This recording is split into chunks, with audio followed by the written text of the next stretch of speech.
Halo sahabat, Assalamualaikum. Semoga sehat selalu dan senantiasa berbahagia. Terima kasih sudah subscribe dan menyimak video-video SLMT TV. Semoga Tuhan Yang Maha Esa selalu memberikan rezeki yang berkah dan berlimpah ruah untuk sahabat semua.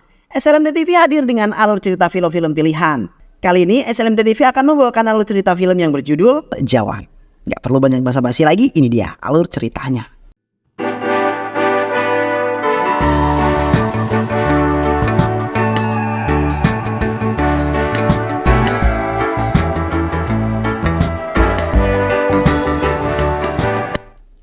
Menjalankan misi pembebasan Sandra yang sebelumnya dilakukan oleh tim lain namun mengalami kegagalan, justru mereka terbunuh.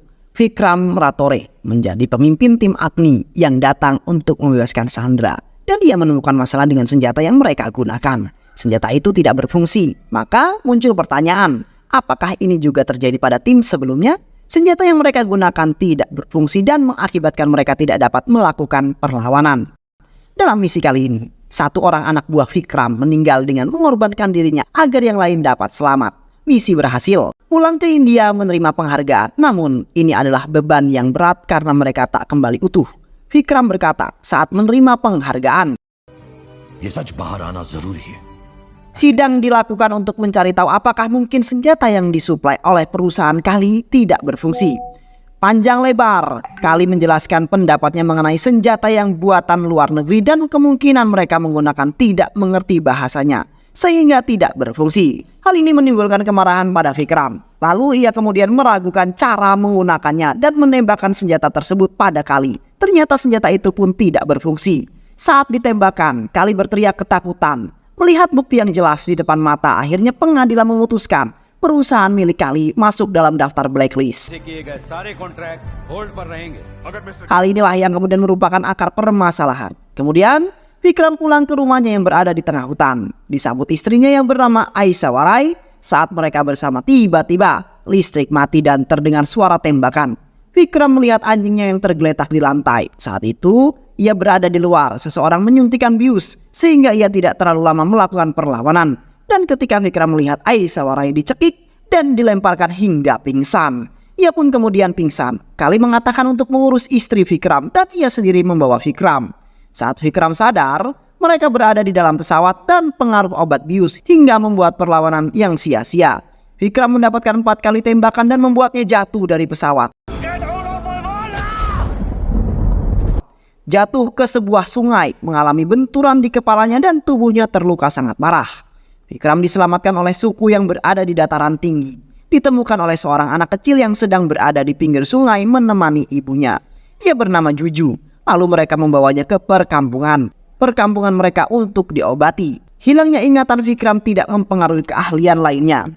Saat pemukiman mereka diserang oleh rezim yang berkuasa, Vikram datang sebagai penyelamat, membunuh satu persatu orang-orang yang melakukan kekerasan dengan hanya menggunakan tombak sebagai senjatanya.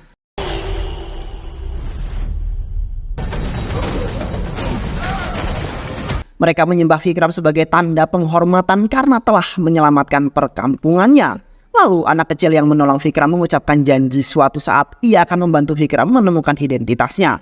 Sementara Aishwarya saat sadar dihadapkan dengan tumpukan uang yang sangat banyak dan seorang polisi memaksanya untuk menandatangani surat yang menyatakan jika Vikram menerima suap dan ini adalah bukti uang yang ditemukannya. Aishwarya mengambil pena namun bukan untuk menandatangani berkas, tapi ia menjadikan pena itu sebagai alat pembunuh. Ia menancapkan pena itu tepat di nadi leher polisi yang ada di depannya dan ia tewas dengan bersimbah darah. Aishwarya ditangkap melalui proses persidangan dan dijatuhi hukuman mati. Saat menunggu hukuman mati dilaksanakan, Aishwarya mendapat kunjungan dan mengatasnamakan Vikram. Ia berlari dengan gembira namun sayang, ketika sampai Kalilah yang ia lihat. Kali mengatakan jika Vikram sudah meninggal dan Aishwarya pun akan menjalani hukuman gantung sebentar lagi. Ia akan mati dengan mata yang melotot dan lidah yang menjulur keluar. Kali menggambarkan kematian yang akan Aishwarya alami. Kali tertawa puas, ia dapat menyingkirkan lawan-lawannya. Eksekusi gantung akan segera dilaksanakan. Saat Aishwarya sampai di tempat eksekusi, tiba-tiba saja ia merasakan pusing dan pingsan. Kaveri dengan sigap menopang tubuh Aishwarya. Dokter yang memeriksa keadaannya mengatakan jika Aishwarya hamil. Maka hakim yang saat itu mengatakan jika hukuman gantung akan ditunda selama 5 tahun. Ini menurut UU yang berlaku di India. Tak terasa saat melahirkan pun tiba. Beberapa penghuni penjara pun sibuk membantu proses persalinan hingga lahirlah anak laki-laki yang diberi nama Azat Ratore. Lahir dan besar di dalam penjara membuat ia mendapatkan banyak kasih sayang dari tahanan yang lain. Ia menjadi satu-satunya yang dapat bebas keluar masuk penjara hingga saat Azat merayakan ulang tahunnya yang kelima. Berarti Aisha Warai harus menjalani eksekusi matinya. Eksekusi pun dilaksanakan. Azat melihat tubuh ibunya yang terbujur kaku dan tertutup kain putih.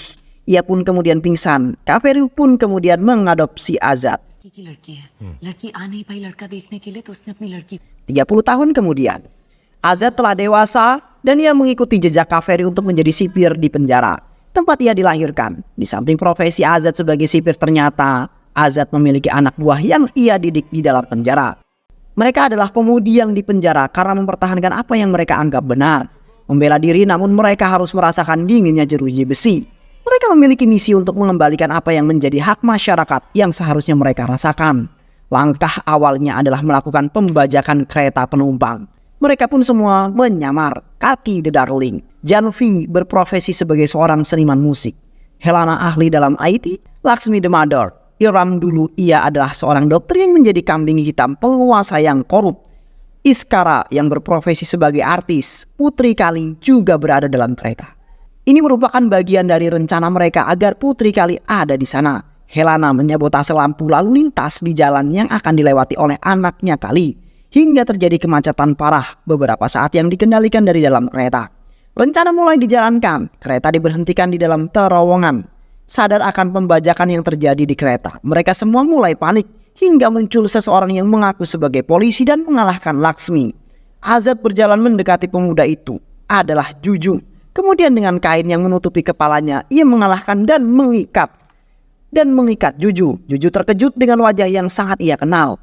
Wajah orang yang selama ini tinggal di sekitar mereka. Azat memperingatkan siapa saja yang berada di dalam kereta. Jangan ada orang yang mencoba menjadi pahlawan.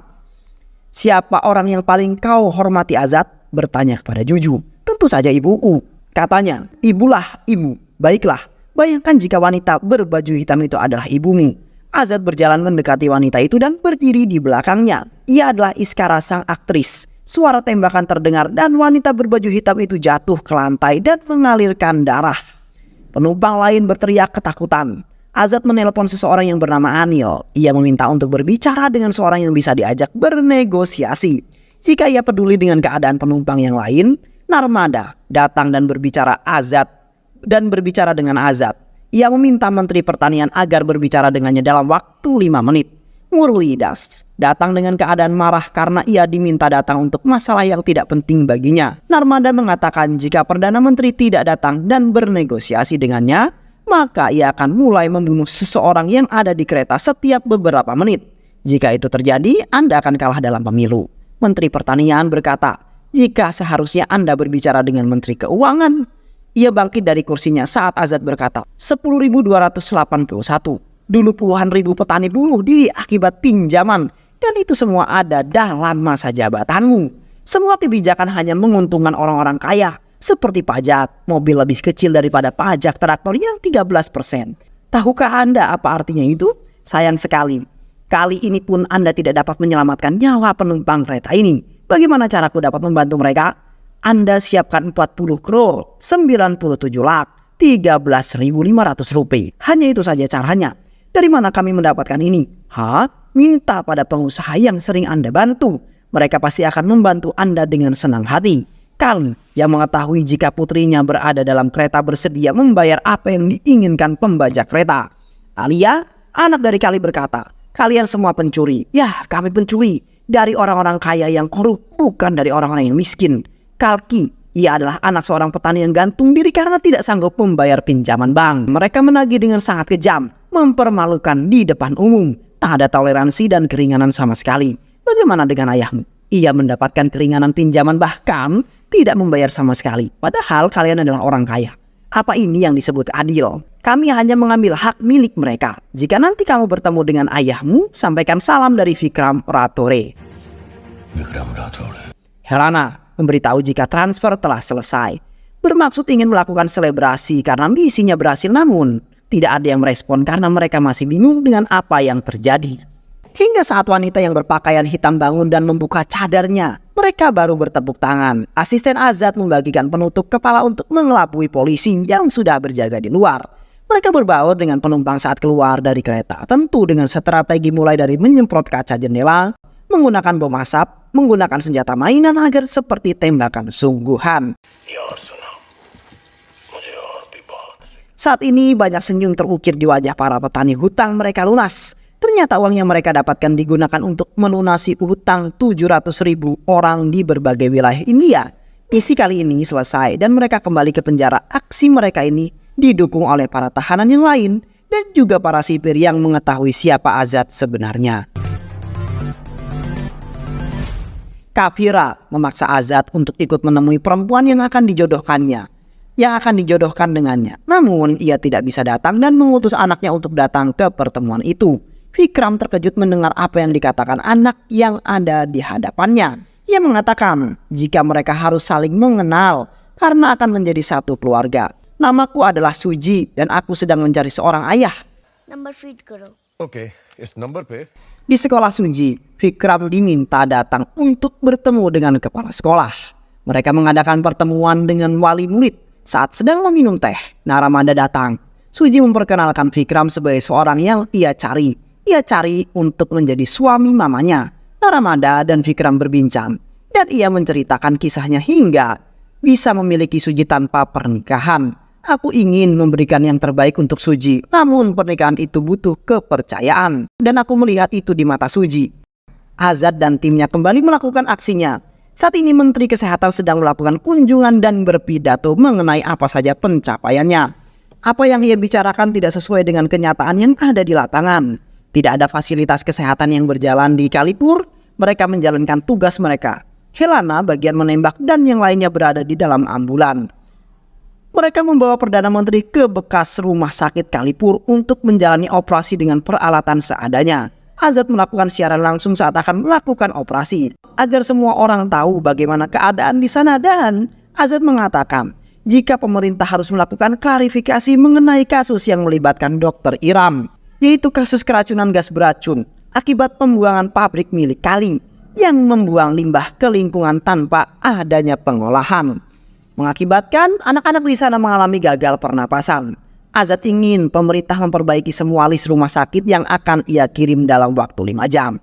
सरकारी अस्पतालों की एक list email की है। Vikram Rathod. Polisi mengepung rumah sakit Kalipur. Saat Vikram dan timnya akan pergi dengan helikopter, mereka tertahan. Pertempuran masih saja berlangsung hingga saat heli mengudara Naramada berusaha mengejar namun gagal.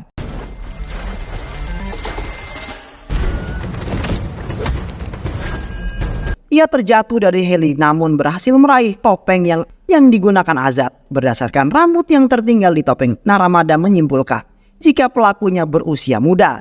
Ia meminta melakukan scan wajah dengan berbagai usia dengan berpatokan lukisan wajah Azad. Saat mengenakan penutup kepala, hari yang ditunggu pun tiba. Naramada dan Azad resmi menikah. Anak buah Naramada terus menghubungi namun tidak terhubung hingga saat malam Naramada membuka HP-nya. Ia terkejut melihat gambar yang dikirim oleh anak buahnya, fotonya Azad. Azad adalah Vikram Rathore. Begitu yang ia ketahui. Terjadi perdebatan lalu Naramada menembak dada Azad. Azad menyelamatkan Naramada saat rumah mereka dihujani oleh peluru.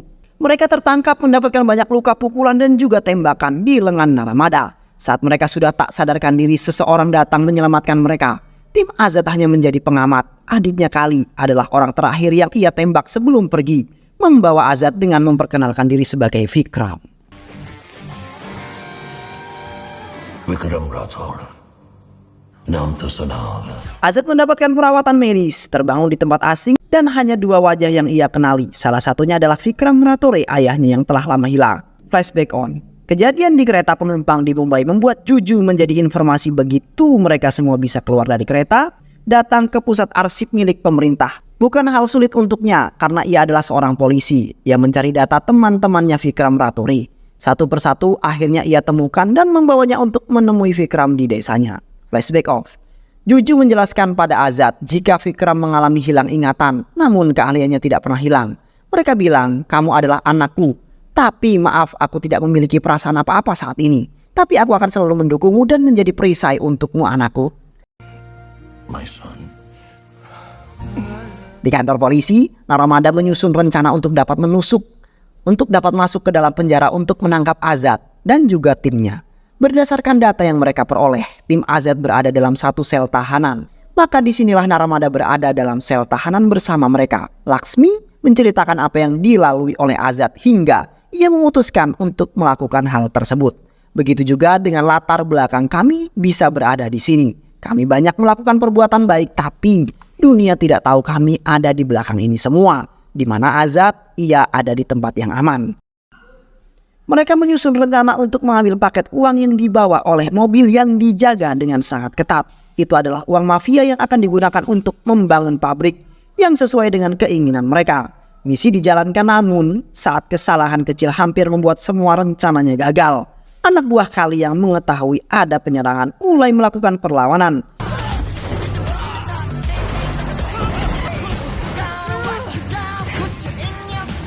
Tim Azad dan tim Vikram saling bekerja sama menyingkirkan anak buah Kali hingga mereka berhasil mengambil paket tersebut. Paket uang tunai dalam jumlah yang sangat banyak. Anak buah Kali datang lebih banyak. Vikram meminta Azad dan yang lainnya segera pergi. Dalam pertempuran kedua, Vikram dan timnya tertangkap. Kali menyiksa mereka. Di saat bersamaan, Lot memberitahukan Kali untuk melihat TV. Kali kebingungan melihat mereka ada dua. Berusaha meyakinkan diri dengan menarik kulit wajah Vikram yang ia kira adalah topeng. Ditertawakan karena bertanya siapa aku pada Vikram, membuat amarah Kali tidak terkontrol. Di sekitar penjara sudah dipenuhi oleh polisi dan wartawan. Nayak adalah kepala polisi yang menangani kasus Vikram yang ada di penjara. Ia mengutus SPT Alif untuk membawa 100 anak buahnya masuk ke penjara dan membereskan kekacauan yang ada. Namun semua tidak sesuai dengan apa yang ia kira. Semua polisi yang masuk tidak ada yang kembali kecuali SPT Alif yang keluar dengan keadaan tanpa pakaian. Mereka semua menjadi tahanan di dalam penjara. SPT Alif menyampaikan pesan dari Vikram bahwa di sekitar penjara ini sudah ditanami ranjau darat. Jika tidak percaya, silakan coba. Nayak mengambil beberapa batu dan melemparkannya. Terdengar ledakan yang beruntun. Melihat itu, Nayak memerintahkan anak buahnya untuk mundur. और टीवी पर दुनिया को भी देखने दीजिए. Tuntutan dari Vikram adalah penutupan beberapa pabrik yang menimbulkan masalah lingkungan dan ternyata ada banyak kasus yang terjadi akibat adanya pabrik-pabrik itu, kata Perdana Menteri. Kalangan pengusaha yang pabriknya ada dalam daftar penutupan menyetujui apa yang Vikram minta. Mereka sadar jika mereka adalah salah satu penyebab kerusakan yang ada. Akhirnya Perdana Menteri menandatangani berkas penutupan pabrik yang bermasalah. Masyarakat menyambut sukacita keputusan tersebut. Akhirnya mereka memperoleh keadilan dan keadaan lingkungan yang lebih baik. Azad melakukan siaran langsung sebelum mesin surat suara dibawa keluar. Mengakui jika ini bukan Vikram Ratore. Entah aku siapa. Ini adalah janji yang aku buat kepada ibuku yang sudah meninggal. Ayahku dituduh sebagai pengkhianat. Ibuku dihukum gantung karena membela diri. Tujuanku adalah membersihkan nama ayahku. Vikram राठौड़ या आजाद की जरूरत नहीं होगी. Kali datang ke penjara dengan membawa Vikram dan juga anak buahnya. Disinilah ingatan Vikram mulai kembali ketika Kali menembakkan pistol namun tidak berfungsi. Vikram merasa pernah mengalaminya. Saat Kali akan memukul Azad, Vikram mencegahnya dan ingatannya benar-benar sudah kembali.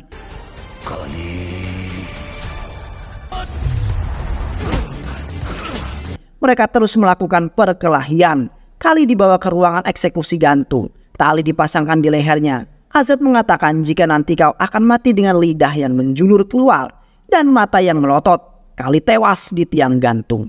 Pemerintahan yang korup menyebabkan banyak kesengsaraan, ketidakadilan dalam segala bidang publik pada masyarakat dan hanya menguntungkan pengusaha swasta yang memiliki modal yang besar karena setiap kebijakan yang dibuat akan membuat mereka semakin kaya. Hal ini pula yang menyebabkan Azad melakukan misi untuk mengembalikan keadilan dan hak masyarakat miskin yang seharusnya mereka peroleh. Dan sekaligus untuk membalas dendam pada orang-orang yang telah menghancurkan keluarganya. Dan cerita pun selesai.